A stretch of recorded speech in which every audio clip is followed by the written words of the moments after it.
It is tremendous to have such an esteemed panel talking about Mexico in English in Hungary. Quite an achievement in its own right. We have Alvaro Enrigue, Reyna Grande, Valeria Luiselli, Diego Rabasa, and Eduardo Rabasa. And what we're hoping to do today is to discuss the situation in Mexico.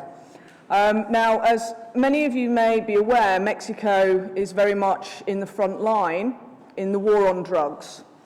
And astonishingly, we have had more civilian deaths in Mexico than we have had in Iraq and Afghanistan combined. It's estimated that since 2006, over 130,000 civilians have been killed in Mexico's war on drugs. And what's ironic is that the situation in Mexico is never really understood or conceptualized or analyzed as a war. It's seen as a little domestic difficulty, despite the fact that we have the same impacts as we do in any conflict in terms of displacement, in terms, as I said, of civilian casualties. And I think the life expectancy in Mexico has declined 5 years as a result of this war on drugs and related violence. And when we talk about violence, which we will be doing today, we're talking about the violence of the state, we're talking about the violence of cartels, but we're also talking about other types of violence which have manifest themselves in this situation, including femicide and violence against children. And so what we'd like to look at is how this impacts art. Our very esteemed panel, through their own work, explore Mexican life, Mexican identity, and the challenges that Mexico faces. The second interesting aspect of Mexico, clearly, is that it is next door to the world's wealthiest country, the United States of America, and this poses interesting questions in terms of identity and in terms of migration and immigration and how we understand these words and concepts, expatriate, immigrant, and refugee, if we're talking in the context of war. But clearly this movement of Mexicans into the US also raises very interesting questions about the identity of Mexicans themselves who live in the US and how they are perceived from Mexico. I'm particularly intrigued to know how our panelists are feeling about the prospect of Donald Trump being elected, because I'm sure nothing could be more compelling than thinking that your neighbor sees you as a country of drug trafficking rapists and wishes to build a wall. So this is what we would like to explore this morning in the spirit of the School of Public Policy, which has a diversity of students. We're very much like the United Nations, except we function and get things done.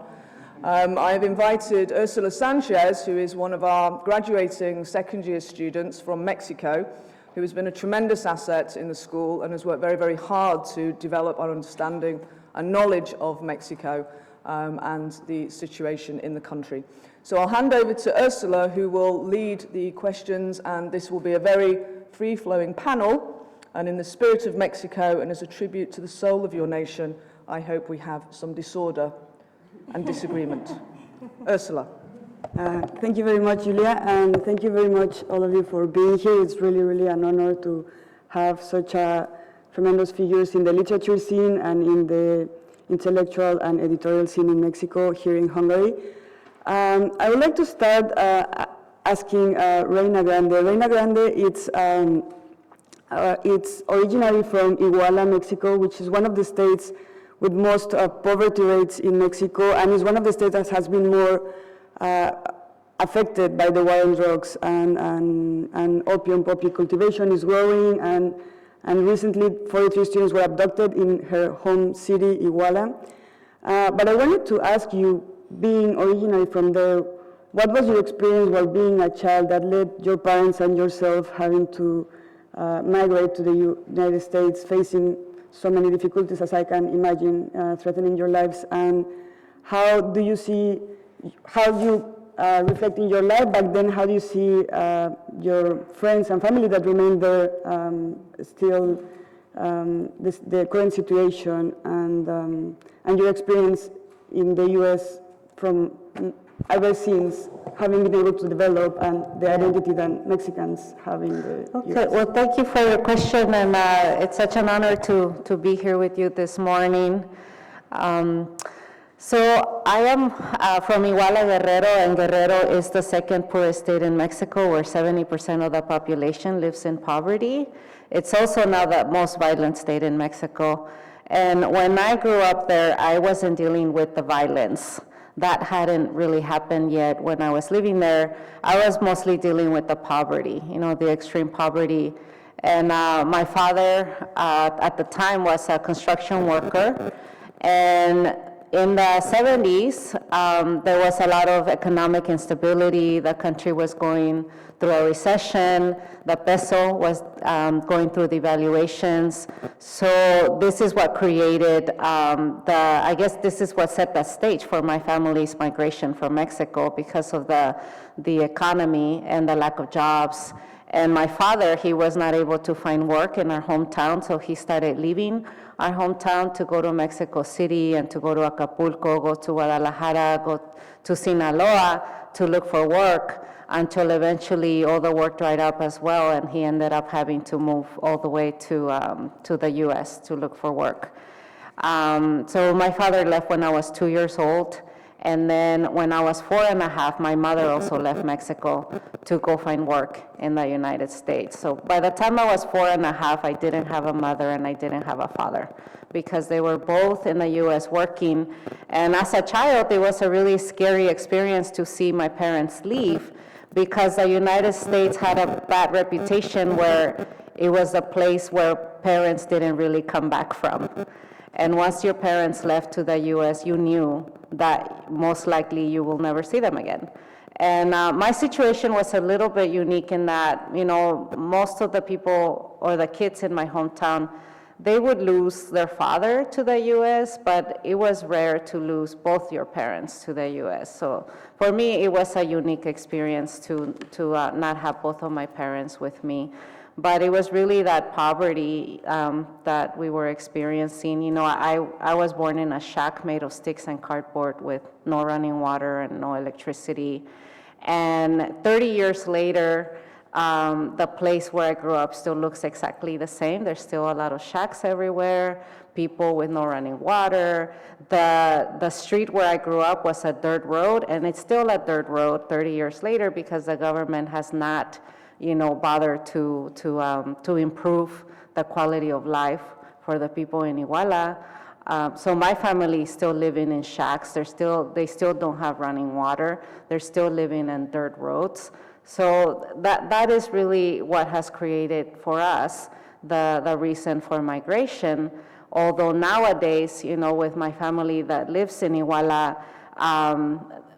they're experiencing a very violent and unstable life with, after what happened with the 43 students, life in Iguala has changed a lot.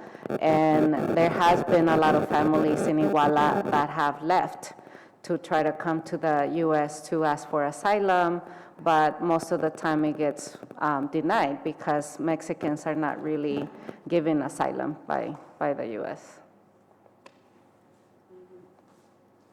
Thank you very much. And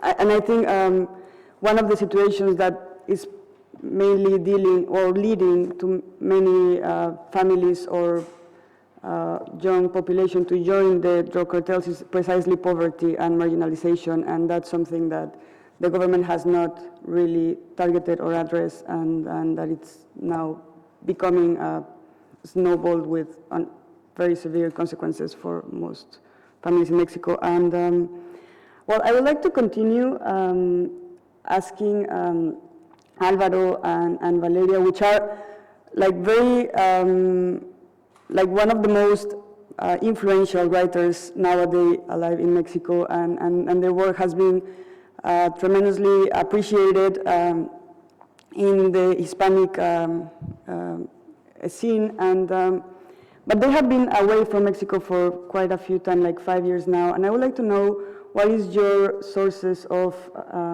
information on, and your perception of the situation in Mexico nowadays in terms of violence and drugs, and also the role of artists in this scene. We have, unfortunately, the Javier Sicilia has been engaged widely in a movement for the peace. Javier Sicilia is a Mexican poet whose son was killed, and because of that he started this movement for the peace and has been engaged with all the families that have been affected by the war on drugs. And I think the voice of artists is really important and having a stand, so I would like to know what's your stand on this and how do you perceive it or engage in these debates? Hi, good morning. This for me is like 6 in the morning, so you'll see me slowly waking up as we talk. I'm very happy to be here today as well with people that I like and respect so much. So, and thank you for your very good way of posing this difficult question. I mean, I think that for a long time I thought that my role as a writer was definitely not to reproduce and regurgitate what was going on in the news. For a long time I had a very visceral reaction to drug wars in Mexico, and I had decided to not write about it ever. Because I didn't want to be part of the noise. I felt that that all we could hear was noise, that everywhere we read and everything we saw was just adding to this terrible noise that was not explaining anything and was not making anything clearer. And I felt that the books that were being written, the novels that were being written, fell into that white noise and weren't being useful in any kind of way. So I was very conscious about not writing about the narco wars. And I thought then, and I do still think now, that my participation had to be not one from the standpoint of like the artist or the writer or whatever, but just from the standpoint of a citizen or a civilian, one more citizen. And it was, though, however, a bit frustrating because I have been living in the USA for about 8 years. So my participation was always kind of remote until about a year ago. No, 2 years ago, in the summer of 2014, when my family and I were waiting for green cards. We had applied for green cards to stay in the US, and in the meantime, we drove down to Arizona from Manhattan because we weren't allowed to leave you're not allowed to leave the country while you're waiting for your green card. And, well, you're not allowed to leave the country without losing status. So we drove down to Arizona, and in that same summer, the so-called child migration crisis erupted. The so-called 2014 child immigration crisis erupted. It was called a crisis because there had been a surge, basically, such that between October 2013 and the summer of 2014, there had been 80,000 arrivals, child arrivals, children traveling alone from Mexico and Central America to the border of the United States. Now that number has risen to about 120,000. So that's more than 120,000 children alone in less than 2 years arriving at the border. And the news of this crisis started sort of streaming in first slowly into our car as we drove and heard the radio, right? It was this kind of strange filter for the world we were driving through, which was also happened to be the desert that Mexicans cross to eventually get somewhere. So there was something uncanny about us kind of driving against that route toward the border while we knew that there were all these people invisible to us traveling inwards. We did see, of course, trails, no, it's called the migrant trails, where civilian groups leave like water next to flags, which often Border Patrol hunt down and then destroy. There are many videos on YouTube that you can, I don't really advise you to see them, that show like Border Patrol just destroying cranes of water so that people cannot drink and therefore do die in the desert. And so we started witnessing this more sort of silent collateral, which is of course not collateral at all, damage from the narco wars. And it is the direct effect, no doubt, of the narco wars. These children are fleeing, as Reyna was saying, poverty, but really what they are fleeing is the violence created by this war that no one really calls a war. And if they are Mexican, as Reyna was also saying, they are immediately deported back to Mexico because in 2009, Bush changed a law against human trafficking, such that the USA has always admitted, under certain circumstances, children that they can then give asylum to.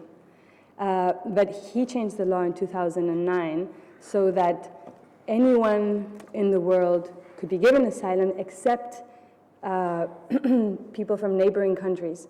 So I'm sure he wasn't really thinking of Canada, but was certainly thinking of Mexican children.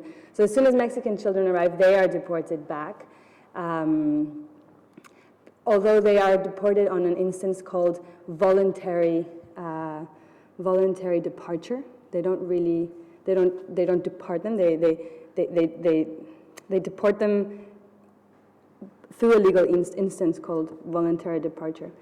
And the Central American children do end up staying most of the time, simply because the stories they have are make them eligible for political asylum or something called the SIDS visa. Anyway, so all this to say, the way that I ended up having some involvement in all of this was because after that trip, we went back to Manhattan. I started making notes about sort of what we saw on the way and started slowly writing a novel that I am writing still now, 2 years later. And also what happened was that my entire family got their green cards, but I didn't, just because I have very bad luck with now I do, but I waited for 2 years, just because I have really bad luck with paperwork. So anything I do gets lost. It's really like an astrological thing.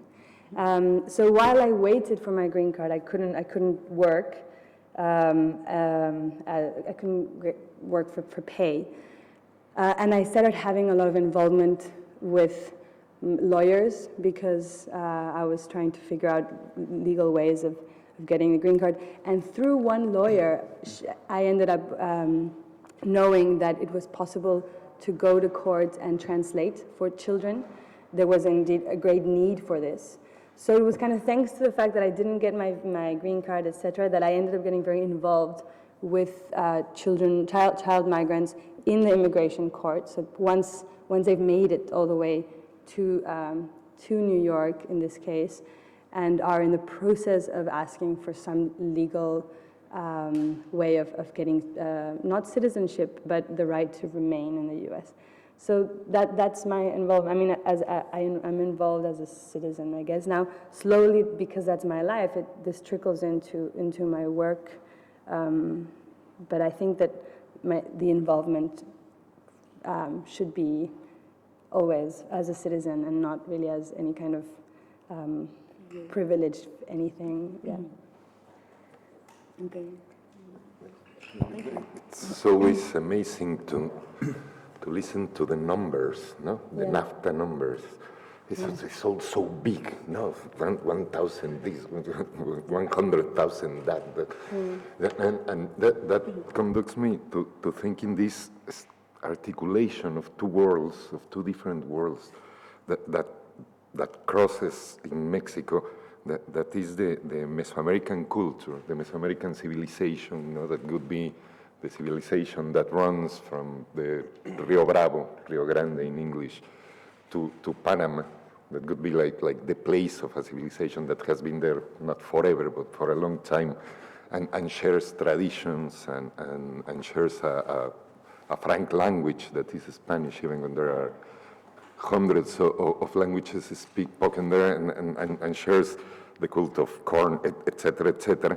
And then the NAFTA continent, no? That is this like modern new force that is pushing down somehow, and where these two worlds cross is exactly in Mexico. No, it's like if two universes were articulating there, and we were not able yet, I think, to understand how do they articulate and what is going on there. No, there is certainly an enormous movement of people from south to north, and there is the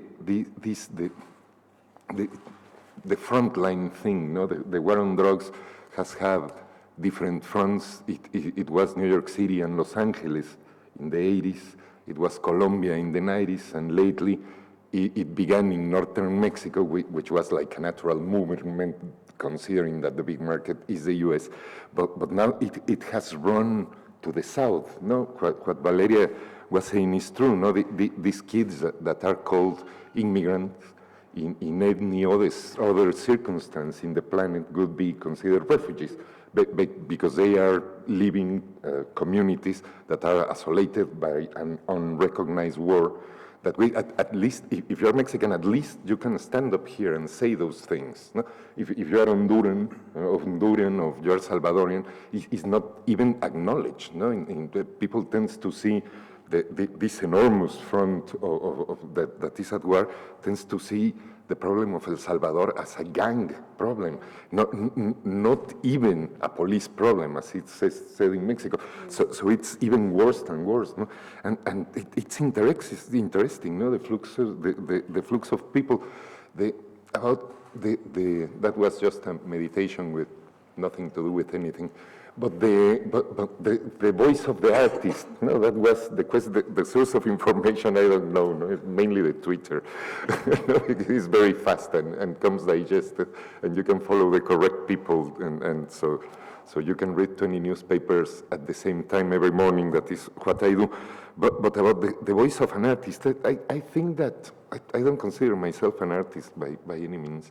I consider myself a writer in any way. I admire artists too much to consider myself one, but I think that Mexico is a country traumatized by a war, by a non-spoken war, or a war that is not defined because of international hypocrisy as what it is. And I think that Mexican population is traumatized by that. No? I think that when Valeria was saying, no, I try to subtract myself from that and not add my voice to the noise, it's another way too to be political, or not to subtract yourself from that is another serious way of being political about it, and try to point to different spaces in the conflict that I think that is in general what a writer does. There is, as there was in the early 20th century in Colombia, there is in Mexico right now like a current, a narrative current of drug violence-related novels. You know? But I don't think that that's precisely the job of the fiction writer, but the job of a different kind of writer, that is a journalist. No? There is the production of journalism in Mexico in the later years has obviously expanded, no? and grow up, because there is this tremendous thirst for an explanation.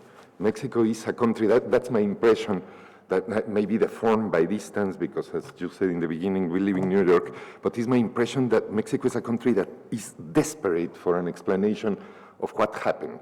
You have to understand that I grew up in a Mexico City in which once you got to elementary school, it was expected from you to walk to your house.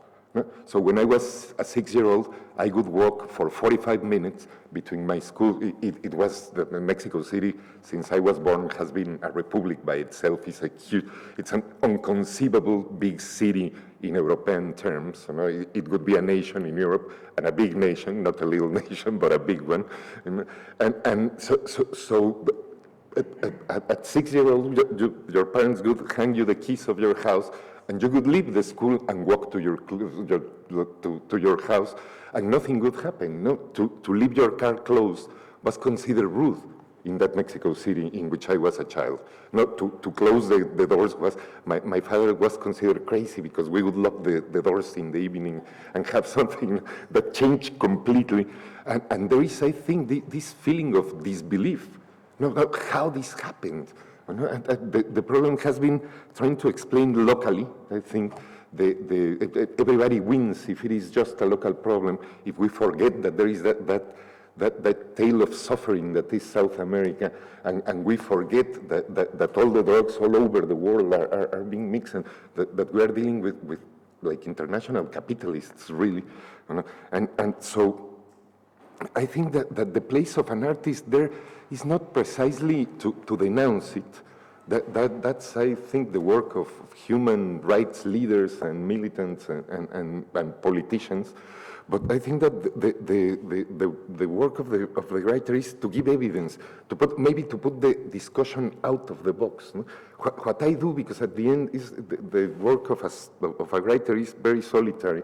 What I do is just try to change the perspectives. No? I am as traumatized as the journalists and politicians, and I cannot think about a different thing. No? I am like those gringos that survived the war of Vietnam and could not think in another thing.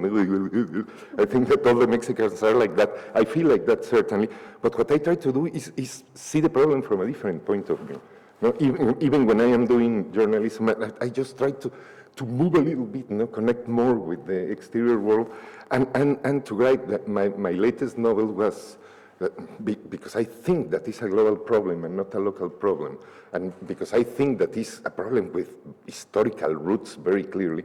My latest novel was about 7th century, about Europe in the 17th century. That is a moment where modern banking was invented, and modern objects were beginning to be designed. So I think that the role of a writer is just that, to put the ball in a different place of the field. Is not that I am celebrating that we defeated Uruguay last night or anything like that. 3-1 is not a bad result. Anyway, is that not to move the play out of the regular terms of the discussion and offer, I don't know if fresher, but newer perspectives. Thank you very much, and I think you do it like amazingly, and I'm really one of your greatest fans. And but moving a bit more and deeper in what you were pointing out, which is this role of also journalists and the censorship that Mexico is facing, or the threat that journalists face like every single day in their profession, being like, I think, the 8th worst place to be a journalist in Mexico with highest rates of impunity. I would like to ask Diego and Emilio, they have like an editorial house in Mexico that was, they're co-founders of it, started in 2002, and it has grown like very beautifully, and they publish like very, very nice work. I would like to ask you, what do you think of the writers that have been, or like journalists that, because they're being repressed, they have to kind of reflect their work in a literary way, in a fiction. Do you see that reflected in the current trends of literature in Mexico? Do you see some patterns in that regard? That on one side. And on the other side, I wanted to also ask you, what are the challenges of your editorial house being in one of the countries that has like really low quality of education and lowest rates of reading in Latin America and the world?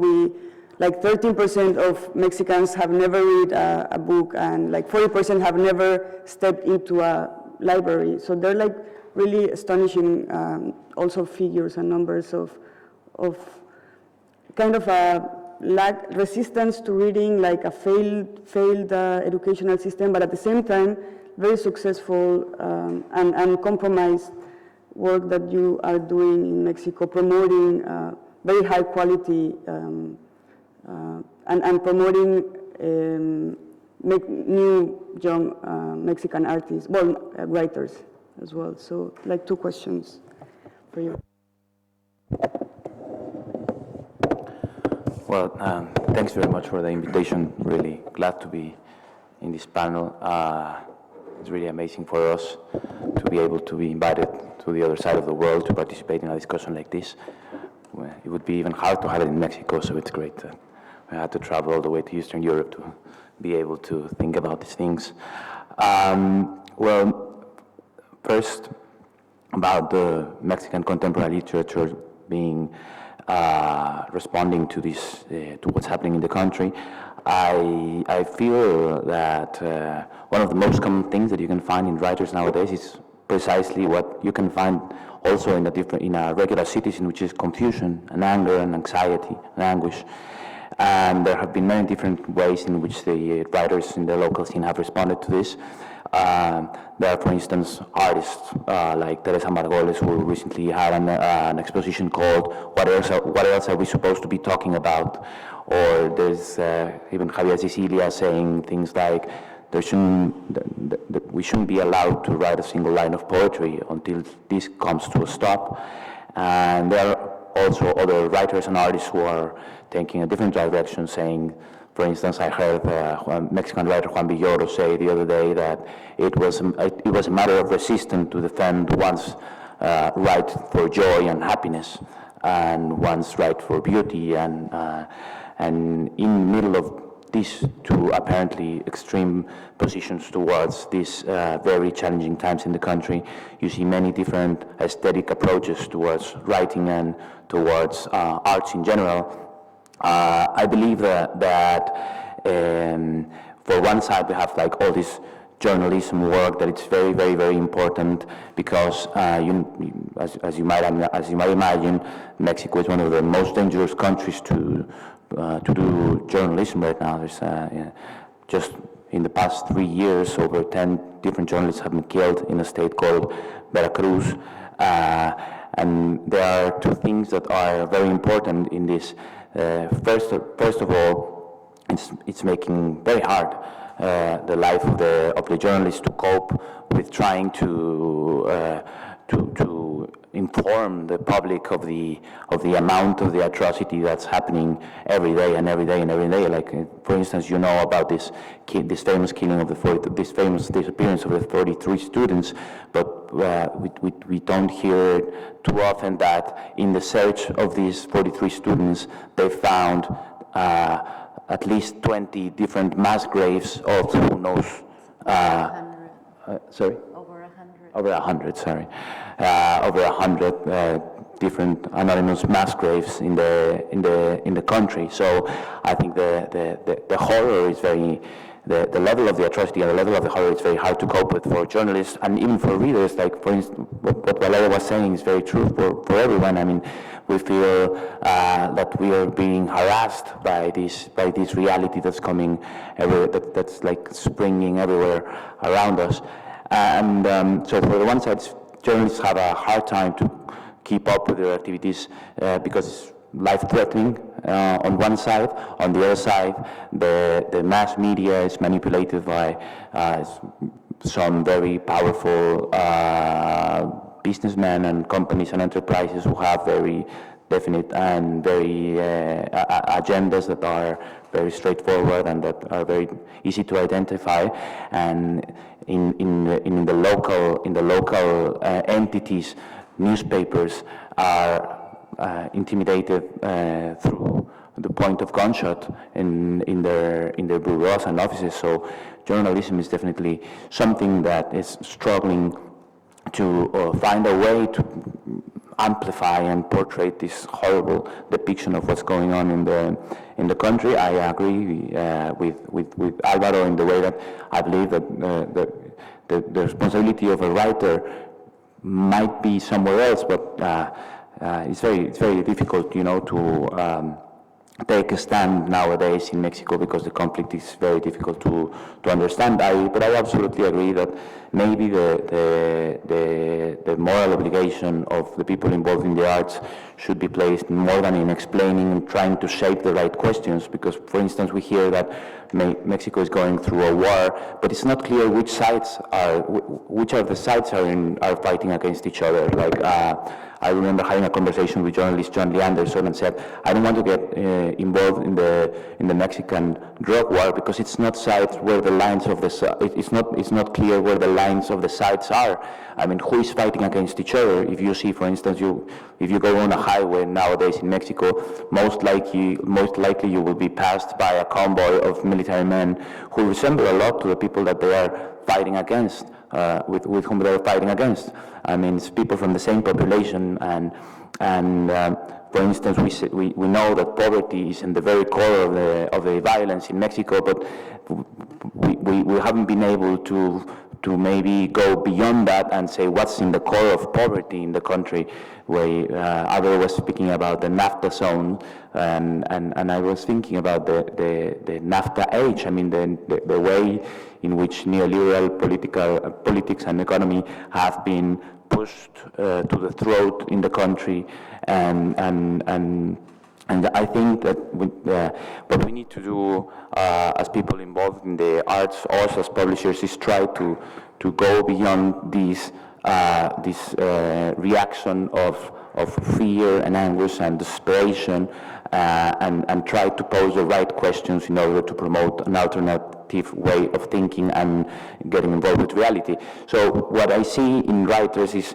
in contemporary writers in Mexico, is they're trying to desperately figure out which position should they stand for. In a way, we find this, what Alvaro was mentioning about drug and violence-related books, but we also see, like, if you take a look at the books that have been released in the past 5 years, I see a different attempt of transgression towards finding different ways of writing. For instance, two of the most important books, well, for me at least, that have been published in the past couple of years were published by artists, books that were written by artists, and you can see that there's a mixture of drawing and narrative, or there's a mixture of photographs and writing.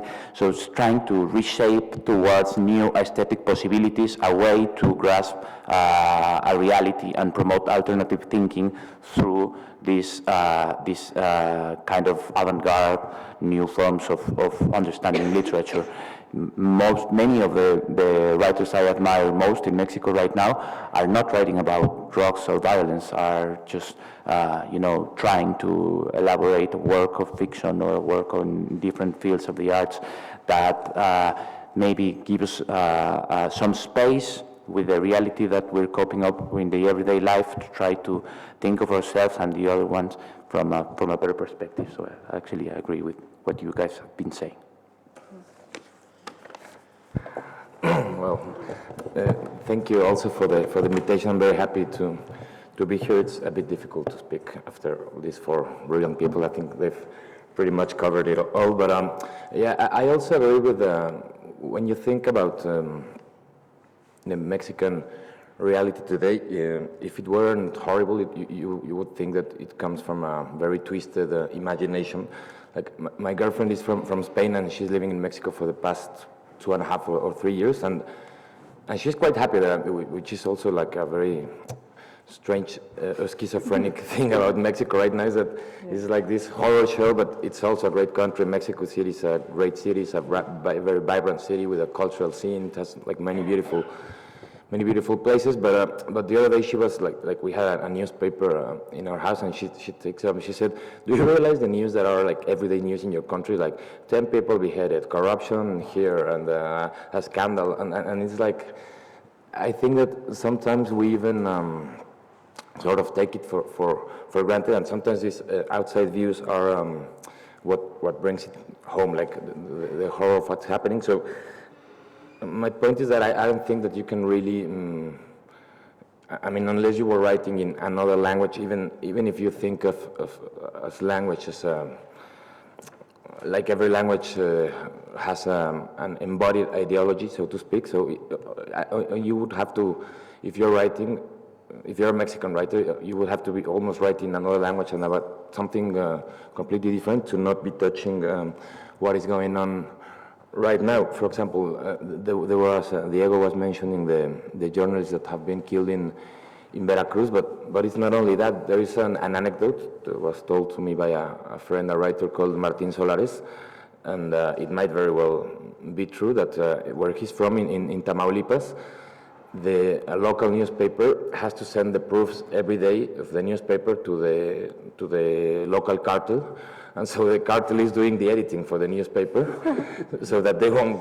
Yeah, so they're like asking them for permission about what to publish, and we were joking like, oh, I mean, imagine to have a narco editor like, oh, you missed the comma here, or I don't know, maybe yeah, exactly. If you miss a comma, you paid really, and. So I think that it's very difficult to escape. It's just there, and it's also funny because, as everybody has been saying, there's been like a wave of narco literature, but most of it is actually, I think, not very good, because also there is a tendency to think that the subjects themselves, or even migration, which are obviously, I mean, they can obviously be literary subjects, but they are not necessarily literary subjects in the sense that just writing about the horror doesn't make a good novel, and I think that that's what's going on a lot. And I think it's also important to talk about what Diego was saying. He mentioned it about Juan Villoro, but for example, Lidia Cacho, the journalist, is another very good example of the right to joy, the right to try to be happy, because, I mean, if I'm sounding like a self-help guru, but I'm not saying in this sense. But what I'm trying to say is that even in writing or in everyday life, or for us as publishers, if you like let this thing devour you, it's like about the name of the exposition you were talking about. Like, what else should we talk about? I think that we should talk about other things. I remember something that you once wrote. I don't remember where, but you know this phrase of the multiculturalism, the subaltern thing. Like there's a very famous article, right? Like, can the subaltern speak? And you were once saying, well, the subaltern should shut up now, no? Because I think it's also true that that we can't only talk about this and write about this, and many times I think that the most subtle approaches towards the reality in literature are much more effective than the most obvious ones. Thank you very much, and thank you very much all for these insightful reflections on the situation in Mexico. I would like to give the word to Julia, that wants to. Well, I'm just very conscious of the fact that we learn about audience consciousness, and we know that after 7 minutes, most audiences tend to drift off. So I think this is a time where we should put some questions out to the audience, if the audience have some questions. And while you're thinking of your questions, I would just like to ground this in two perspectives. First of all, and as every panelist has said here, we have been very much consumed with talking about drugs and violence, which is very much what the panel is about. But when we think about drugs, if we were to look at the world's largest producer of drugs in terms of volume, the world's leading drug producer is the Netherlands. And yet when we think about drugs, it's always Mexico, Colombia, Afghanistan, because we tend to focus on the opium and the coca and the marijuana, but it's synthetic drugs which are actually the most widely produced and consumed drugs in the world. And because they are white, no, I think that you're escaping there the real subject. No? The Netherlands is a white country, so it doesn't hurt us. You know, it's an European country, so it just brings peace to the world and beautiful things. Well, the brown people in Mexico and Afghanistan and sorry. No, absolutely. But this is it, isn't it? This is the irony, and this is what I would really like people to think about. Is, you know, tulips and MDMA, ecstasy, and methamphetamine seem to kind of disappear under the consciousness. What makes it acceptable to have a war in Mexico in order to terminate this drug trade? And this war would be absolutely unconscionable in a European country. Why is it perfectly acceptable for this to be taking place in Mexico? And then the other slight irony I'd also like to point out is during my time in airports, there's many British people at the moment who are saying, oh no, we're not going to Turkey this year on holiday, it's far too dangerous. We're going to go to Mexico instead. So we have absolutely no understanding or knowledge really of what's going on in Mexico. So I just wanted to try and ground this conversation in trying to understand what makes this acceptable for Mexico, because I think this is one of the most catastrophic developments of the recent. Can I say something? Oh, sorry, Raina, you want to go first? Sure. Well, another thing I want to add to that conversation is also the fact that what's driving the war on drugs in Mexico is the U.S., because the U.S. is funding this war on drugs. They're sending millions of dollars to Mexico, they're sending weapons, they're sending helicopters, but the war on drugs should also be happening in the U.S. because there's a, epidemic of heroin in the U.S., so it's supply and demand. And with us, like what we've been doing as a country is we've been focusing on what's going on in Mexico without really paying attention to what's going on in the U.S. and how is the U.S. creating the problem. And yeah, I'm glad you started with that. I was going to talk about kind of the same thing briefly, but from the point of view of just language and narratives. And I mean, the U.S. doesn't only send arms and consume the drugs, but is partly responsible, co-responsible, I would say, not only the U.S., I think the entire world is complicit in making this war acceptable, in that journalism everywhere seems to just reproduce the narrative of Mexico as a barbaric country in which, of course, a barbaric country will let them have their war, let them kill each other, right? And I mean, it partly has to do with just the language that is used around Mexico, not only around Mexico, but around the situation. So we call child refugees that have arrived from Mexico and Central America immigrants, right? And undocumented and illegal, which is not the right language to use around this phenomenon. They are war refugees.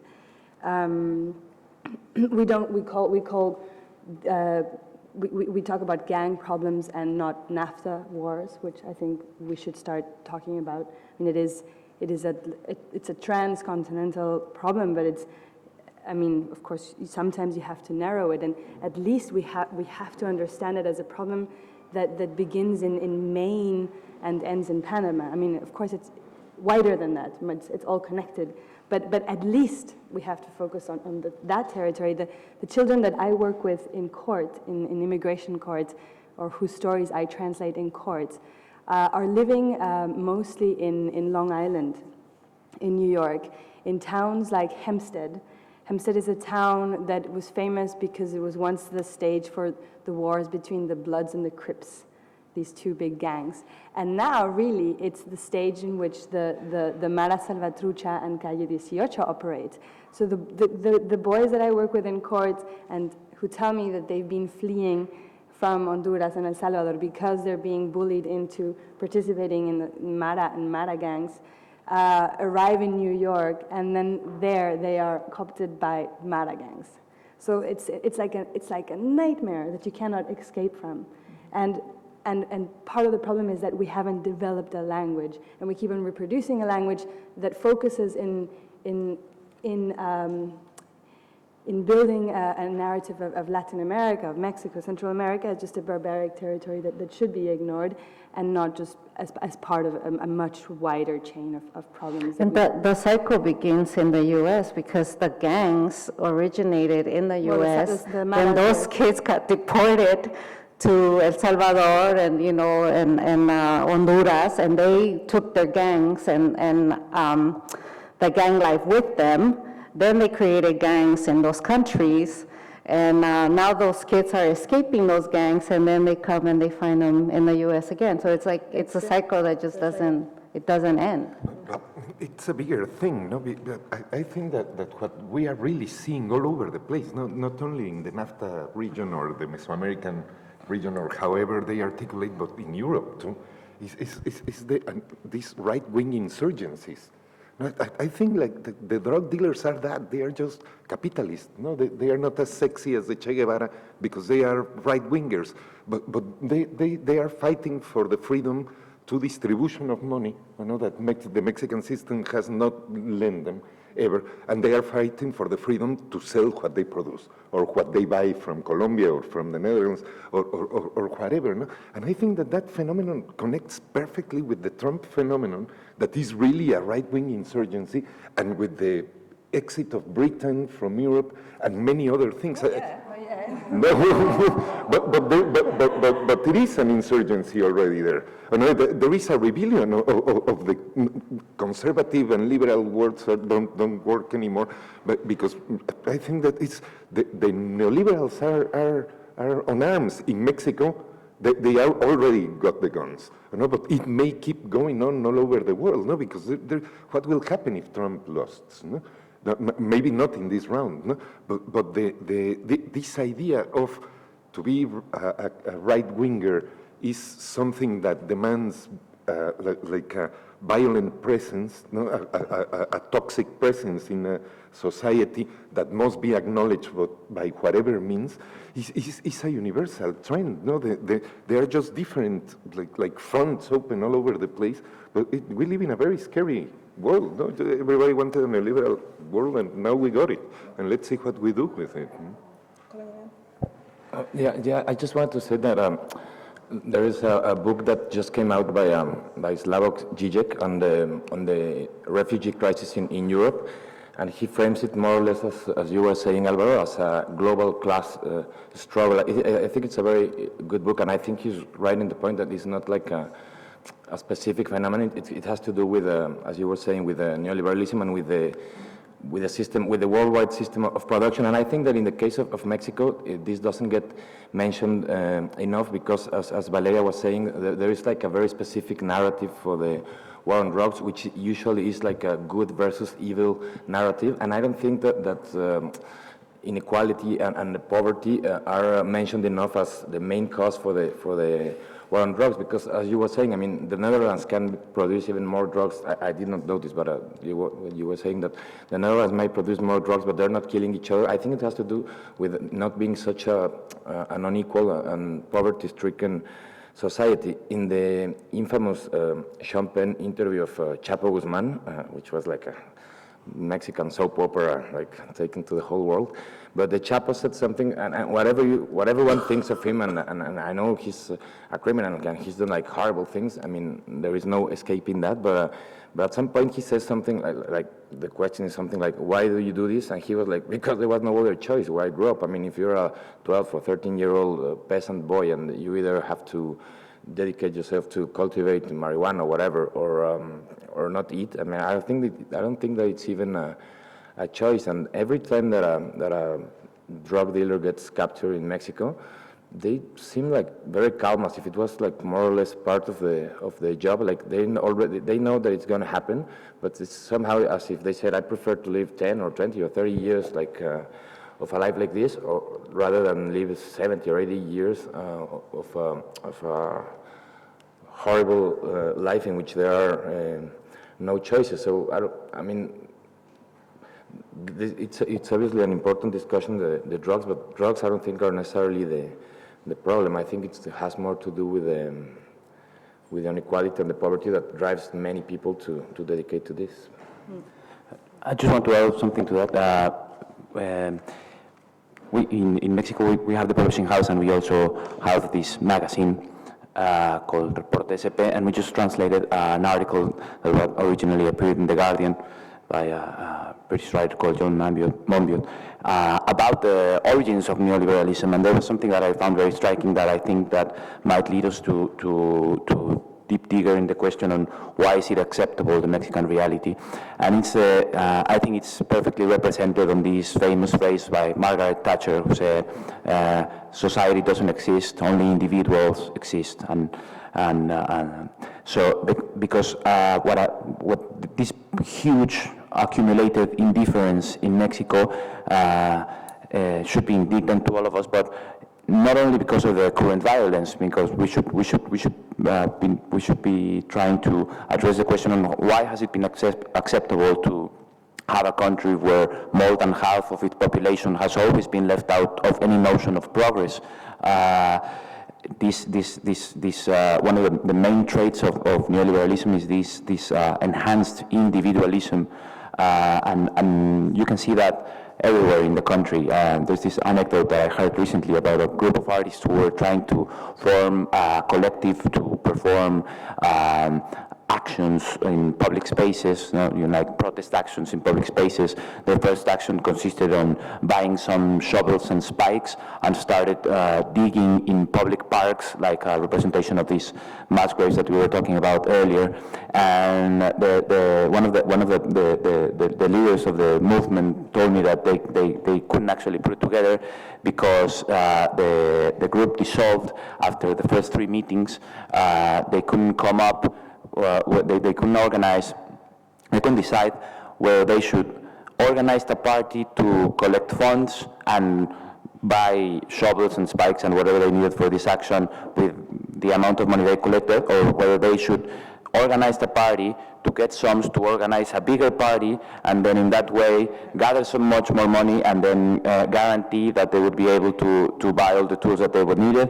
They started creating factions among the groups. Some of them started to radicalize and started fighting against each other, and so nothing was done after that. So I think that this specific trait of individualism contained in the neoliberal ideology is possibly at the very center of this acceptance of this terrible present. This began more or less in Mexico in 2006. No, that's like the line we had drawn to understand it.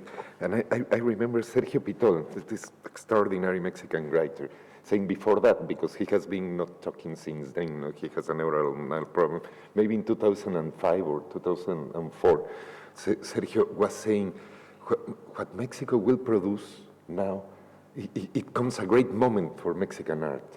Because times of conflict, difficult times demand for great literary explanations, and there will be great literary writing in Mexico. And I don't know, I cannot know if Mexican writing is better or not than the writing from Brazil or Argentina or wherever, but it's certainly getting much more attention. The amount of Mexican authors translated now is absolutely unseen. So there is this anecdote is just genius. It's tremendously literary. So it is true too that these conflictive situations produce very imaginative stories, or in the case of Mexico, situations. Would anybody like to ask any questions? Should we start with this lady here with the red bag? Hello, thanks very much. My name is Anna. I'm a theater maker, and please forgive me that the question won't be related to Mexico or drugs specifically. But what you said, you really spoke from my heart when you said you don't want to join the noise, you want to step back. And then several of you sort of repeated that thought. But on the other hand, it's our moral responsibility, I'm sure you agree, to still do something or try and not give up trying, because whereas you can't compare Hungary to Mexico, although what you're describing with the poverty, and I mean I could tell you the same stories about the Roma here in Hungary, for instance, and it's not the drugs yet, or not to that extent, but they are living in poverty and dying in poverty, and I mean I could tell you lots of stories about them. And I've been trying to make documentary theater mostly about them, and I have the feeling it's not enough. So I totally understand where you're coming from, but at the same time we have seen in Hungary, for instance, how fast you can fall in a short 2 decades. I mean, we were, at the top of the pack in the Eastern European bloc after the Berlin Wall came down, and we're in every respect, we're, sort of last, or one of the last. And oftentimes I have the feeling that we don't join forces enough. So what you're describing is shockingly similar, like I said, not in the drugs, but in many other respects, to the issues we have here. So my question is how to avoid becoming part of the noise, which I totally understand, and still not lose your spirit to fight, and what to do, and how to maybe join forces more internationally, maybe, find a platform when we can do this, artists or not artists, writers or whoever, thinkers, whatever we are. Thank you very much, sorry. I appreciate what you said, and I think for me as a writer, I'm not so much reacting against the noise. Like, I never say I don't want to be part of the noise, but I think what drives me as a writer is more to ask myself the question, what's missing in the conversation? And what can I contribute to fill in the gap of what's missing? And that's what has driven me with my work and the books that I write. It's always about what's missing and addressing that. And so for my work, I know you guys are not familiar with it because I'm not published here in Hungary, but the work that I do is I write a lot about immigration from a child's perspective because I was an immigrant to the US at the age of 9. And I have been in the US for 30 years, and that has really shaped how I see the world, through an immigrant's eyes, but more specifically through the eyes of a child immigrant. And when I started writing 10 years ago, I would read a lot of books about immigration, but they were always about the adult immigrants. And I would ask myself the question, what's missing here in this conversation about immigration? And I realized it's the child perspective. That's what was missing, and that's when I started writing from that point of view. So my first book is about a child immigrant, and then my latest book is a memoir about my own experiences as a child immigrant. And what inspired that book was that for the past 12 years, there has been, for the past 30 years, there has been no immigration reform in the US. And for the past 12 years, they've been trying to push the DREAM Act, which would benefit the undocumented child immigrants, and that has failed to pass every time it gets put on the table. So 4 years ago, or 5 years ago, I asked myself, what's missing in the conversation about immigration reform? And I realized it was the experiences of these undocumented youth that have grown up in the US, but they're excluded, and they have to always fight for their right to remain. And that's what motivated me to write that book, to fill in that gap and what was missing in the conversation. So as a writer, I'm always asking myself the question, what is missing? And how can I contribute to the conversation? I don't want to remove myself from the conversation. I want to contribute to it, but I want to fill in the gap of what's missing. No, just really fast that I think that you can compare and you should compare. And I think that is through comparison that art works and produces this like blind space in which two minds, the mind of a reader or the mind of an art spectator, can connect with the mind of a person. And the way I think that as long as we're insulated, as you say, and you are right, we are the donkey of Animal Farm. We are this intellectual that is just preaching and doesn't do anything. But there are spaces, and this one is one of those. I think that my impression has been all the time, like, I've seen this. Since we arrived to Budapest, there is a strange familiarity in the political landscape, in the way in which official story is said and no one believes it. in the ultra-political speech of the people, a Mexican is a person that cannot stop speaking politics and cannot stop getting angry with history, and that feels familiar around here. So thanks, Bob, for producing this space of conversation in which you can feel that you're not alone. I think that's the beginning. It's so desperate. If you're Mexican, it's so desesperating. There's nothing you can do to change reality. Really nothing. It's all these global forces like enquisted in your country, including the Mexican. We're not innocent. We put the dead bodies, but we put the bullets too.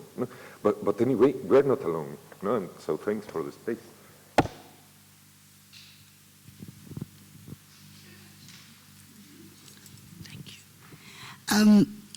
I have a friend who is an American and lives in the US, but he's just come back from 17 years in Colombia because he was sent there as a journalist to cover the war on drugs, right? But now nobody wants his stories. He's out of work, so it's not sexy enough anymore, the war on drugs. But I think in response to what many of you have said, we have to remember that this was started by the US when they were making political interventions in Central America in the 80s. Nancy Reagan and Ronald Reagan were like, war on drugs, and it was about drugs, it was about arms, it was the Contras, it was Oliver North. I mean, there is a real murky cesspool of complicity in the 80s for the US. So connecting that with this friend who can't get work anymore because the war on drugs in Colombia is no longer sexy, I think it's also about the kind of narratives that we produce, right? Which, as Valeria said, they're good and evil narratives, but I think they're also becoming increasingly ahistorical narratives. You know, and I'm wondering if the zeitgeist of the 21st century is like, there is no history, there is only now. Now there is a problem with, you know, Muslims, or now there is a problem in blah, blah, blah. But there is no larger narrative that connects us back into huge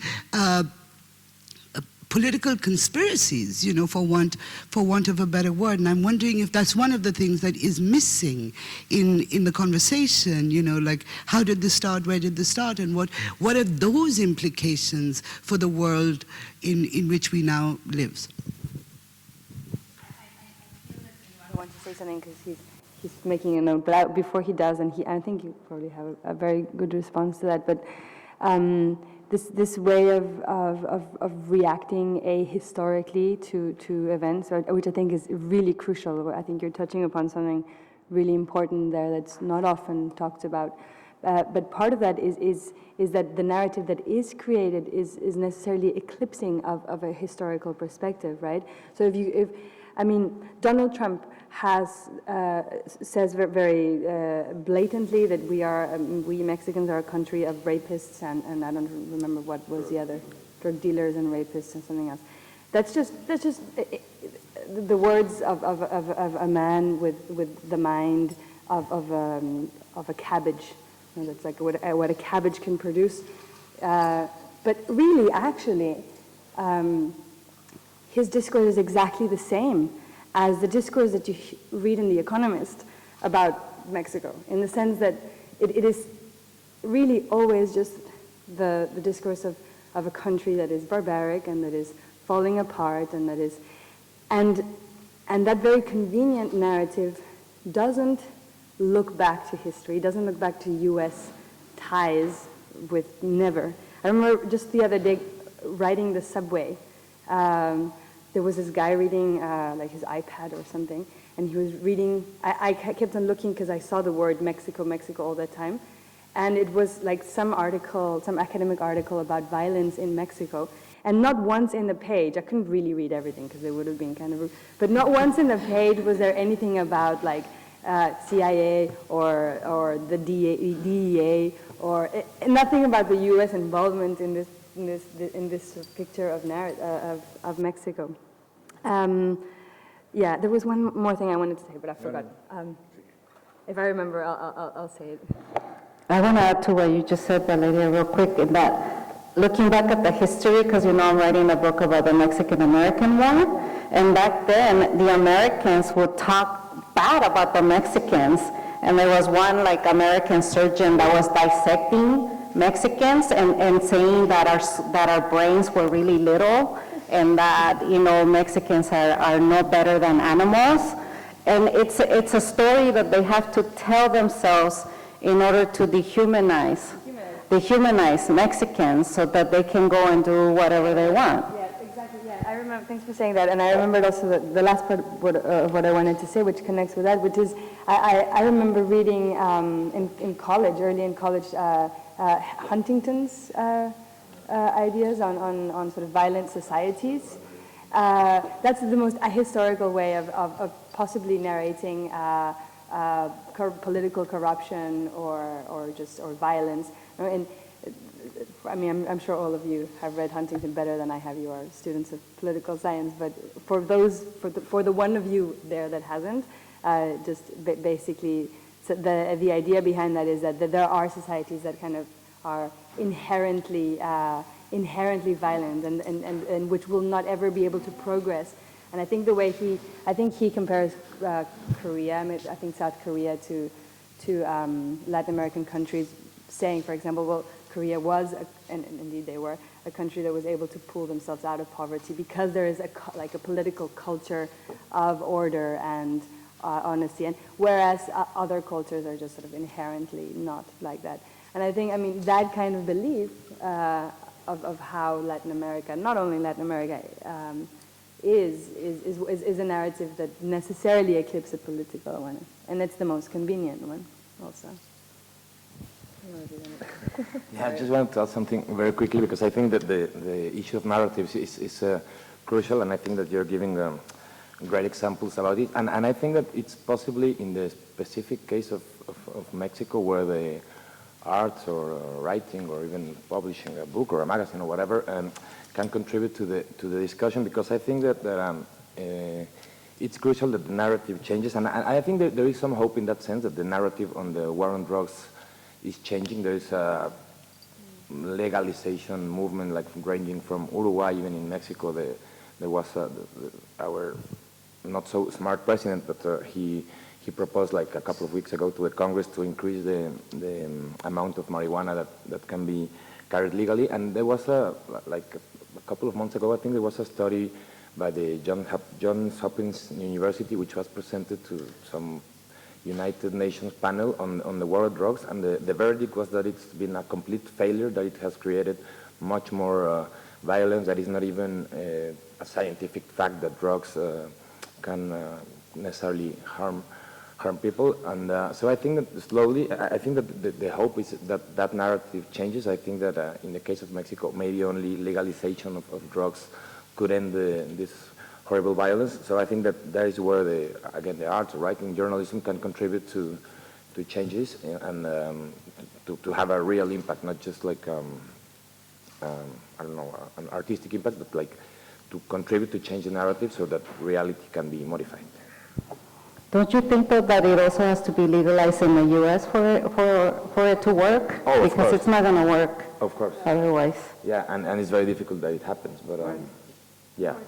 It's been happening in the U.S., the legalization of drugs, and because of that, the impact in Mexico has been stronger, because we don't have the market, since the U.S. already can produce legally drugs, and that has had also impact in our market. But I think there are more questions in the audience.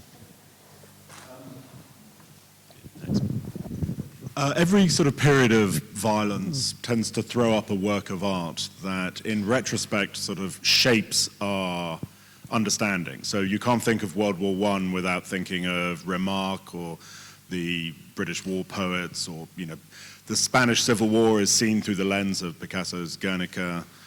And you see this over and over again, films, whatever they are. But there are certain kind of works of art or literature that shape our understanding. Do you see anything in Mexico at the moment that you think in the future might be the lens on which people understand? Are there artists, filmmakers, writers who've produced anything that you might predict would be the kind of lens that the future people will see this period in Mexico's history?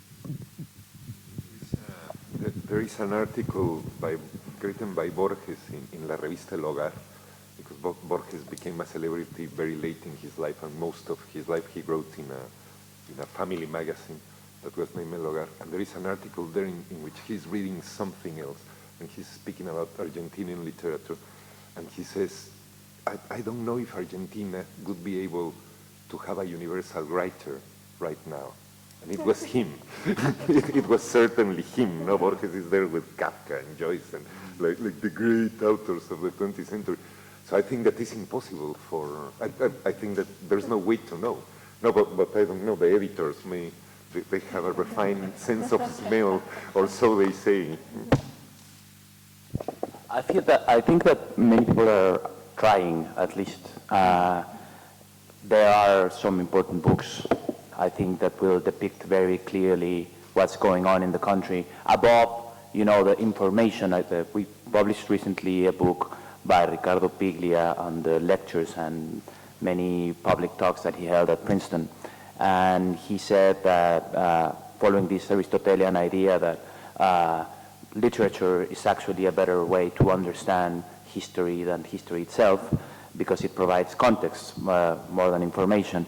I think that there are many books that are trying to address the context more than the reality. It's like the punctual reality itself. I mean, it's like the famous case of Yuri Herrera, which is one of the Mexican authors more widely read outside of Mexico, but there are other attempts. There have been a couple of important books, fiction works on immigration, written by Emiliano Monge or Antonio Ortuño, for instance, or I believe in a very embarrassing act of nepotism, I think that my brother's books is also can function in this way, in the sense that it depicts the effect of this system and all these forces that are interacting in the country right now, the ones that we're talking about, and the way they are actually becoming some sort of prison for the individual.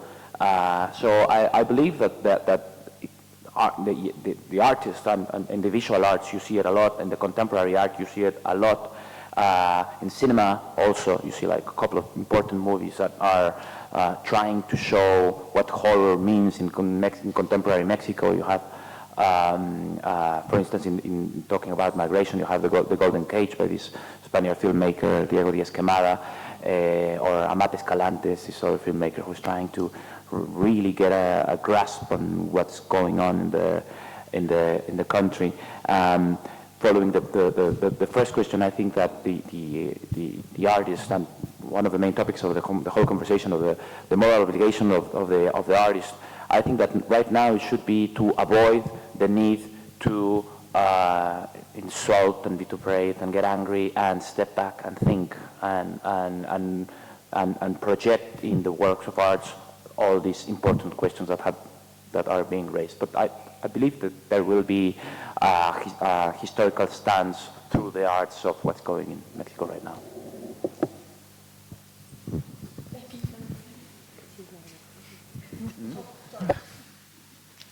Hello, my name is Mario. I come from Guatemala, so I'm like your southern neighbor. Well, yeah, exactly, Latin power. So one of the things that comes here along in the discussion is the need for, like, let's say, hemispherical point of view on the problem of drugs. And it's kind of easy to blame the United States and say they're hypocritical, while actually the Mexican government imposes visas on Central American people, no matter how they look, no matter if they look white or brown. And what I'm wondering is really, what the artists or the writers do to actually integrate the perspective of Central Americans that do have the very same perception in Mexican journalism as Mexicans are portrayed in the United States. It's a blatant case of hypocrisy. And actually, to be honest, in Guatemala, we're colonized by Mexican culture. We kind of understand the nationalism outside of Mexico. We see you as very nationalist. But then when you actually get to know Mexicans, we see that there's this defeatist point of view of like, everything's going wrong, and we share the same thing, but still we speak very different languages. So how can you do, as artists, what ideas can bring, and what type of, this is a more straight question, which type of sources should I read to understand Mexican politics in this precise way, that it's not Televisa, for example, that tells me really like, the alternative perspective of Mexicans towards a really regional Mesoamerican debate about the drug problematic? Just before someone answers, I don't know what you can do. I don't have idea. But certainly I want to put some salt on the gun you just opened. The U.S. at least gives, we're always shitting about the U.S. And the truth is that they at least give these migrant kids the right of being in court. Mexico doesn't do that. In Mexico, it's just direct expulsion, and usually the nets of traffic of people are like administered by the police and the cartels at the same time. So you are absolutely right saying that. No, we don't even offer that. We don't even offer those kids. When they arrive to the U.S., they obviously pass through Mexico, and they don't even have the right of an audience there. You know, in the US, they may be lesser human beings, but they are human beings. In Mexico, we don't even do that. You know, it's shameful. I think that Antonio Ortuño has worked from the artistic perspective. He has worked on that, you know, on how shitty we are. You know, it's shameful. It's shameful. Juan Villoro has this line, no, I am Mexican, but I won't be again. No, this situation is tremendous. No, he said I'm Mexican, but I'm sorry, I won't do it again. I just feel shame. Yeah. That's it. I think hypocrisy, you said it's hypocrisy, and that's the perfect word to describe how Mexicans are, because we demand, right, to be treated like human beings by the U.S., and yet we do abuse the Central American migrants that pass through Mexico.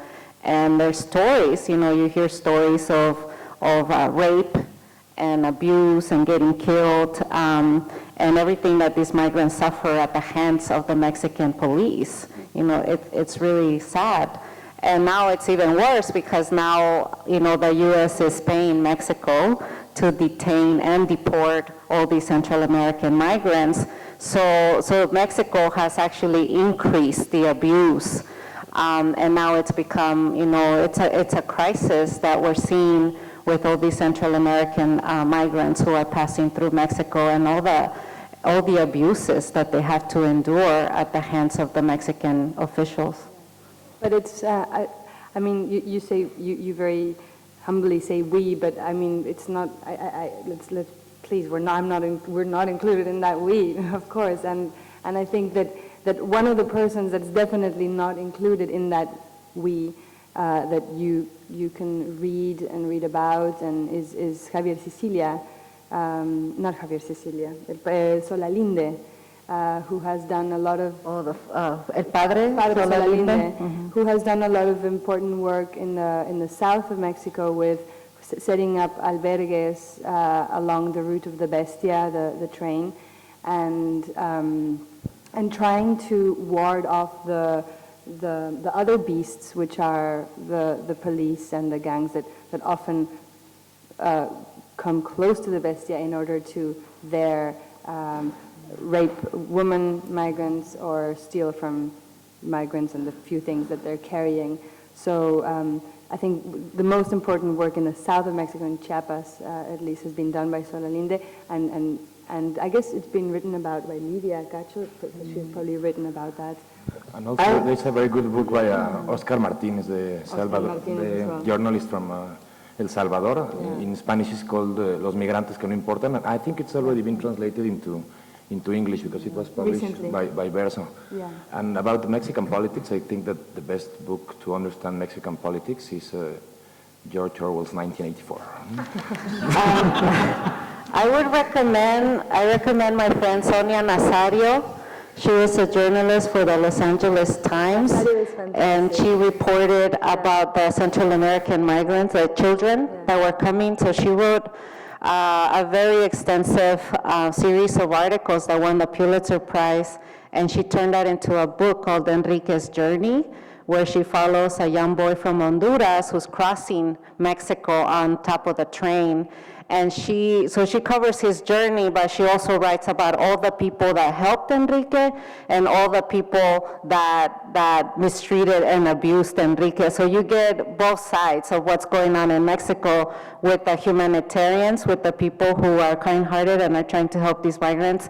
And then she also writes about, you know, the corruption and the Mexican officials and the cartels and everybody who rapes and abuses these migrants. So Enrique's Journey, I would recommend that book because it will give you a really good idea of what's going on in Mexico as well. I agree, and she's also, sorry Alvaro, she's also the person, I've been saying this a lot today, but Nazario is the person who brought in the term refugee instead of migrant to refer to these children, and she put it in she brought it into the sort of mainstream discussion in a very good article in the New York Times that she published in July of 2014, right when the crisis erupted. And she just got back from Honduras 2 days ago, so she's going to write another article about what's going on there too. We are centering the discussion in the wrong direction. No, we are speaking about Americans and Mexicans keeping the monopoly of the conversation. You know, there is, yes, that's how we live.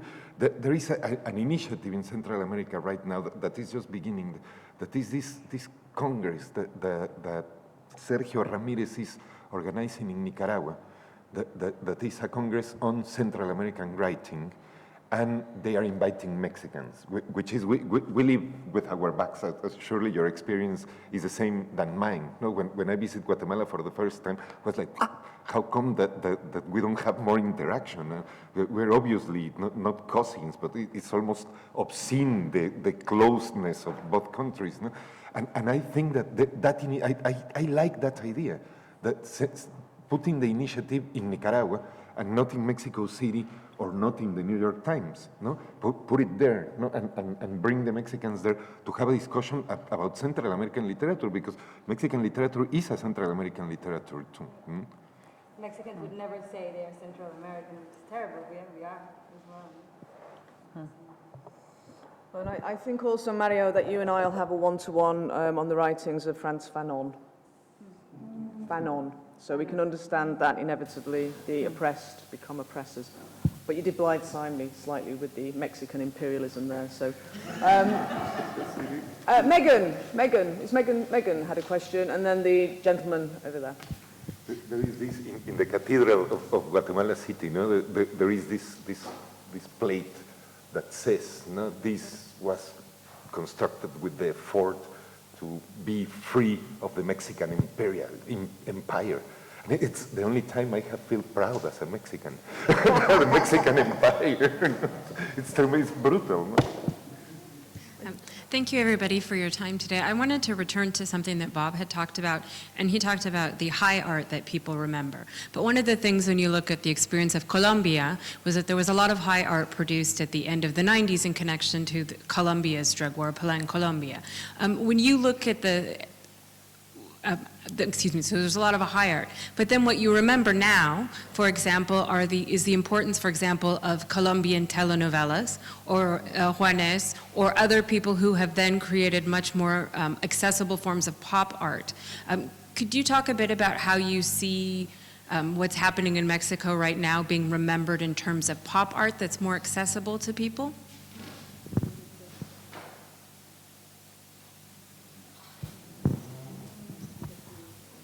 And Billy.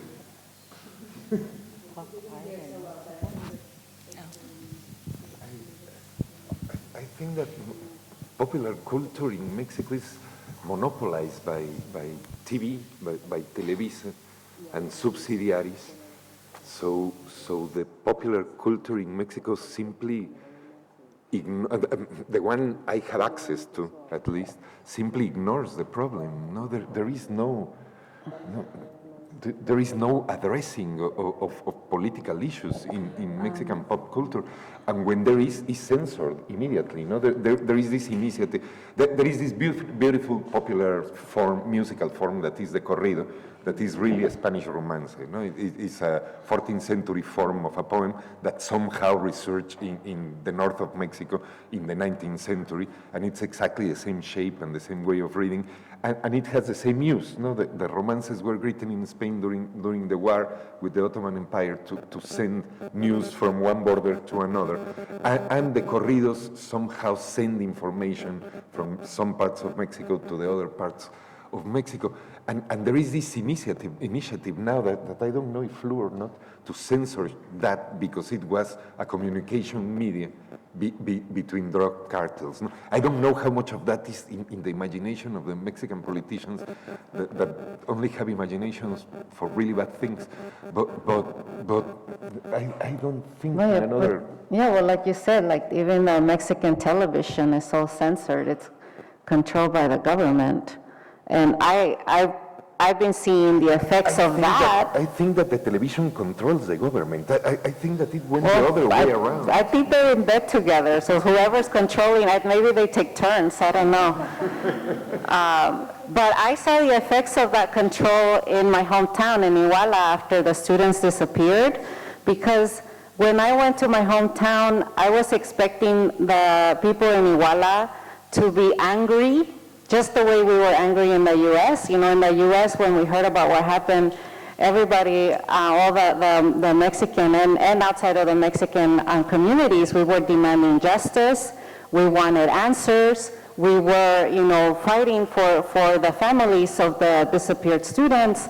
And when I went to Iguala, I was expecting everybody in Iguala to be just as angry as I was and wanting to, you know, justice just as much as I wanted it. And yet when I got there, a lot of the people I interacted with, you know, I would ask them their opinion about what happened with the 43 students, and they would say, oh, they're a bunch of crazy fools, you know, son una bola de locos. Or they would say, oh, they asked for it, they got what they asked for. And then I went to the store, which is right across from the military base, and that day, the families of the students were protesting right outside the military base, and my cousin's 7-year-old son pointed at the families and said, look, mommy, they're the bad people who are fighting with the police. And I got so angry, and I said, why are you calling them bad people? And then my cousin said, well, that's what we're watching on TV. You know, because whenever they show them on TV, they're shown in a really bad way. They're shown as, you know, these families are here to cause problems, they're destroying property, they're, you know, burning buildings, they're protesting, they're making all this chaos. So then the people that watch this you know, that watch the families on television, they have a really bad opinion of these families as families who are just causing trouble. So there's really not, you know, as much as support as I would like to see in Iguala towards the families of the disappeared students, and it's coming from what they're watching on television. And what they're watching on television is being controlled by, you know, the government, whatever story the government wants the people to believe. Reyna, you kind of touched on the question I have, but many of you have discussed the journalists being unable or unwilling to cover these important issues. Eduardo, you mentioned prior censorship. And so I wonder when artists, either through literature, music, cartoons, step in to create art that addresses these issues, if they are assuming risk of retaliation, or if there is censorship that applies either from the state, private forces, other areas. I'm wondering how an artist feels or what an artist considers before presenting this type of work. No, we all have public fellowships. A Mexican artist is a ultra protected species, no? And I don't think that they communicate so directly as the newspapers. No, I don't think that Teresa Margolis will ever be menaced because the degree of complexity of her discourse. Contemporary art has become really complex and difficult to read. So I don't think that she would be accessible by the people who do these things, that are the sicarios of the cartels, that are not, they don't have degrees in art. No, and by other hand, there is no public censorship for art, quite the contrary. No? Everybody has a fellowship in Mexico, and they are good fellowships given by the government. No? That doesn't pay any silence. No, it's understood that the Mexican soft power, Mexico is an underdog country, so the soft power the country has comes from the fact in part that artists have more freedom because until certain degree their necessities are covered. That, you can question it or not, but that's how it is. Or not. Sorry, but isn't that a way of censoring artists by giving the government all these scholarships and all this money not to be more politically engaged or critical towards the government? I mean, I think the artists in Mexico are politically engaged and critical, and if at all, they are hypercritical when they don't acknowledge that most of them have scholarships from the government. I mean, not everyone does, but but most artists do, and they are paid by the government. It's sort of the philanthropic state that has always kept, but it's not at the same time. I mean, as Alvaro was saying, it's not like people are just content with that and therefore do not complain publicly about other aspects of Mexican politics. It's just much more complex than that, much more complex. By the way, though, the scholarships are really shitty. Like, I had one when I was like in my early 20s, and it was a lot less than what I had to pay in taxes. So it was like the government was giving me less than what I paid it back. I mean, it was like, I don't know, 8,000 pesos, which I guess in dollars is like like $400 a month or something, which is great when you're in your 20s. But it's also not like you have your necessities covered by some sort of patron and then can just live doing art or anything like that. No, it's just like some kind of subsidy that you get. Because you don't have anything in exchange. You don't have, as a freelancer in Mexico, you have very bad access to medical benefits. You have, there's a lot of gaps. So it's a kind of way to replace those gaps. I think that it is very complex. I think that there is not like just traditional censorship, and I just would like to give a couple of examples. There is a very good journalist and writer called Sergio González Rodriguez, who like 10 or 15 years ago wrote a very important book on the killings of women in Ciudad Juárez. The book is called Huesos en el Desierto. And he really touched a nerve of somebody, because he was twice brutally beaten, like once almost to death. And then when he recovered, he said that he was still being followed by, he doesn't know exactly who. I mean, he can guess, I guess. But he would go to, so he would give a public talk, and he would like spot in the audience somebody coming to watch him, and they would like intimidate him. Like at the end of the talk, they would say, "We are watching you, just so you know that we are here." And I mean, he's very brave, because he still wrote the book, and he kept on writing about this subject. But I think it's a very complex and even sometimes subtle system. For example, another example that for me was appalling was because in Mexico there is a very strong tradition of political cartoons, and I think there's some great political cartoonists. And I recently heard from a couple of the most famous ones that the newspaper that they work for, sometimes they just don't publish like they send the cartoons, and they see the newspaper the next day and it's just not there, and they don't get any explanation as to why it wasn't published.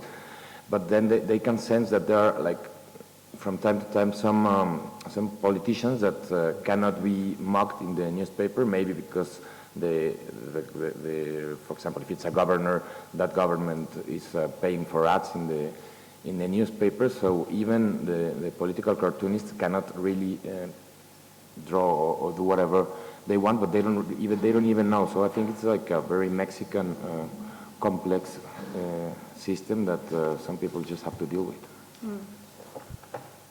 Just one quick thing, that I think it would be unfair to say that there isn't criticism in Mexico. There is criticism in the newspapers. There's even criticism sometimes in the mass media. I mean, artists I think that they can work really with regardless of the fact that they receive fellowship from the government. But there's something very weird in Mexico. The fact that I think that the biggest line of defense for the government and for businessmen has been impunity. Like we have characters like that are very depictive of the Mexican political situation right now. There's this guy we call El Niño Verde, which was caught on tape negotiating a bribe. He was speaking openly on tape about the amount of money he was supposed to get in order to pass a legislation in the Congress. And he's still a senator. And examples like this, like where people are actually caught doing illegal serious things, are out in the public, and yet nothing happens. So sometimes there are straightforward types of censorship in the country, but other types, the information gets stalled because it doesn't produce new forms of reality. It just remains there, just contributing to the sense of helplessness and anxiety and frustration. So it's like very weird relationship in which we actually do find out of what's going on, but we're just like the hands of everyone seem to be so tied up that there's not a way around all this. A very subtle form of censorship.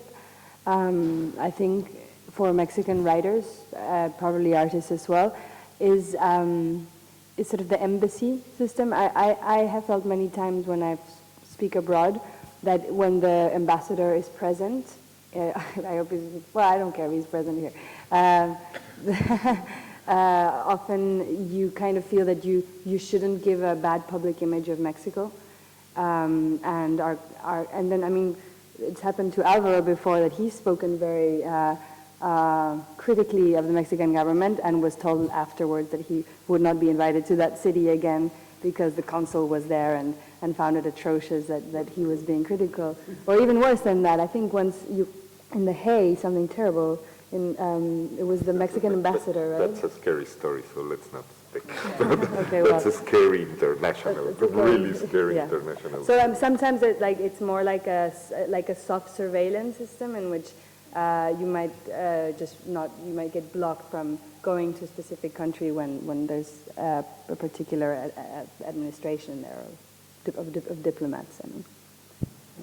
Okay, well, we're going to have to draw to a close, and I think it would be very nice if we could just wrap up with just 2 minutes, if that's possible, just to tell the people here what your work will be going forward, what your plans are, so that we can all be aware what we should be looking out for from all of you over the next months or years ahead. Should we start at the end here?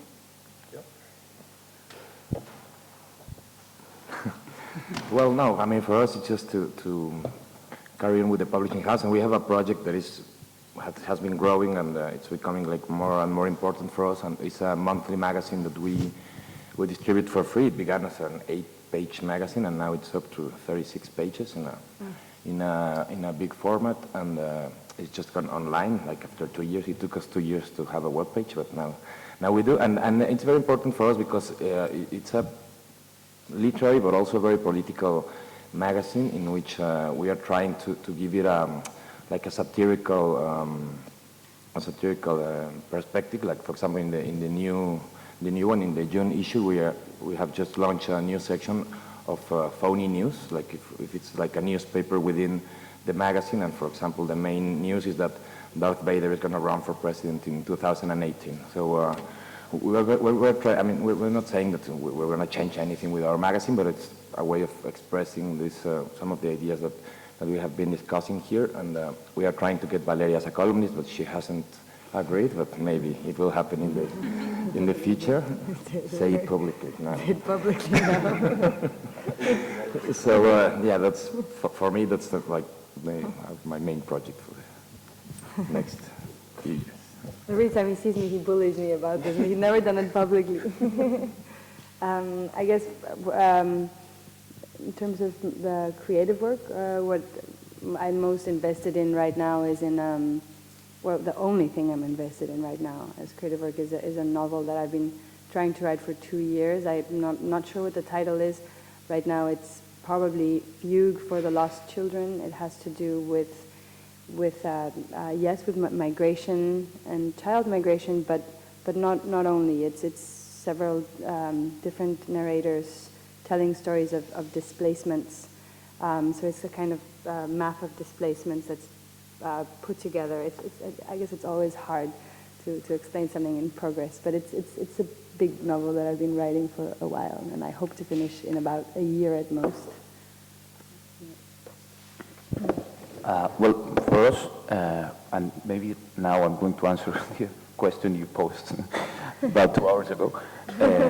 Having the publishing house in a country like Mexico implies a big challenge because it's a country that has a very, as we said, unequal society, and we have outside from IT the worst per capita bookshops per capita in whole Latin America. We have a bookshop every 150,000 inhabitants, something like that, and so. Like the book market is highly concentrated. It's highly concentrated in 3 suburbs in Mexico City. More than 80% of the bookshops are in Mexico City, and more than 80% of the bookshops in Mexico City are in 3 delegations. And so, in order to achieve like a wider circulation of our work, we have to get engaged in other social programs. Right now, we're trying to work with the local. Ministry of Culture in Mexico City to try to assemble a very big network of book clubs to promote not only our books but books from other independent publishing houses. And I think that our goal, not only in Sexto Piso but also in other works that we do within the Mexican culture, is trying to gain spaces from pop culture and from mainstream publishing books. So to get Sexto Piso. Try to get Sexto Piso to fight for readers among a highly monopolized and concentrated book industry. I mean, try to get Valeria's works to be read instead of some trashy commercial stuff. I think that has some political and cultural importance, and that's one of our main goals towards the future. I think that is really what look to speak about what your writing, so I won't say anything except that our family would benefit for this thing, don't you think, Valeria? From this thing? we have 3 kids, so dinner time would be perfect with this thing. No? You can shut up the kid. It's really good. Think about it. I think, well, right now I'm working on a novel set during the Mexican-American War, which was during 1846 to 1848. And the reason why I started writing this novel is because in the U.S., they're really trying very hard to erase the Mexican-American War from history. So children in the schools don't get taught about the Mexican-American War, and they grow up not knowing that almost half of the U.S. used to be Mexico. So that's why, like children, they don't understand, or even adults, they don't understand the complexities and of the relationship between the U.S. and Mexico. They don't understand the history that we shared. They don't understand that Mexicans were there first, and they believe that all Mexicans are immigrants, when in reality there were Mexicans there, and the U.S. took over this territory. So for me, like I mentioned earlier, when I write, I always ask myself the question of what's missing. And I realize that that's what's missing, in our conversation, this history, this war that was so important in defining the U.S. and what it is today and what Mexico is today. And it hasn't been forgotten, and I think yesterday during our walking tour, our guide mentioned how here in Hungary, there's still that longing for Transylvania, for the land that was lost. And that's kind of the same in Mexico, right? There's still that longing for what was lost. And what was lost was all this land that is the, southern, the southwest of the US. So there's still that longing for that loss. And that's what I'm writing about right now. Except it would be full of narcos, and we wouldn't be able to go, if it was Mexico. So it's okay if it's not the bloody US right now. Yeah, no, I mean, I think maybe what happened for the best, but I think for me, what's driving me to write this book is to bring it back into consciousness, especially for the American people, to bring it back into our consciousness and to recognize that this is our history and we can't erase it. And, when you look at a textbook of American history, you look at a textbook and the U.S.-Mexican War is not in the textbook.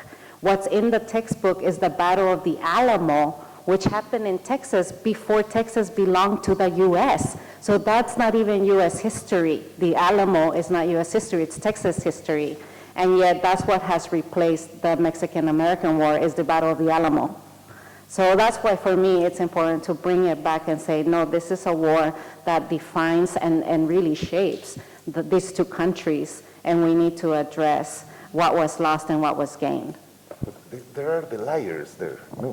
Because in the Southwest, in what is today the U.S. Southwest, there was a war going on, fought by the Spanish Empire against the nations that were occupying originally that space.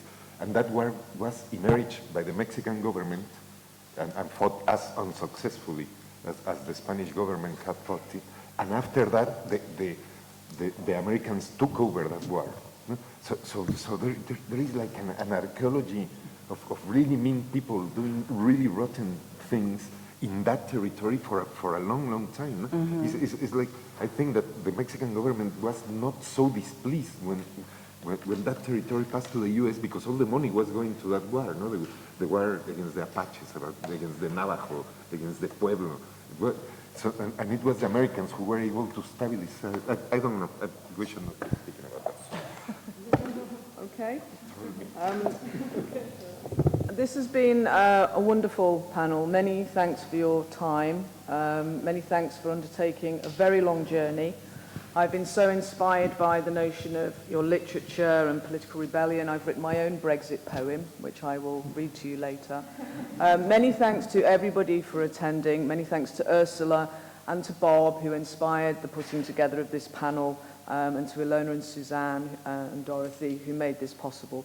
And of course to our cameramen, who you're pointing to there, and artists and general IT. Thank you to everybody, but thank you to you for coming. And I hope that this has really given you all an insight into la realidad mexicana. Muchas gracias. Gracias.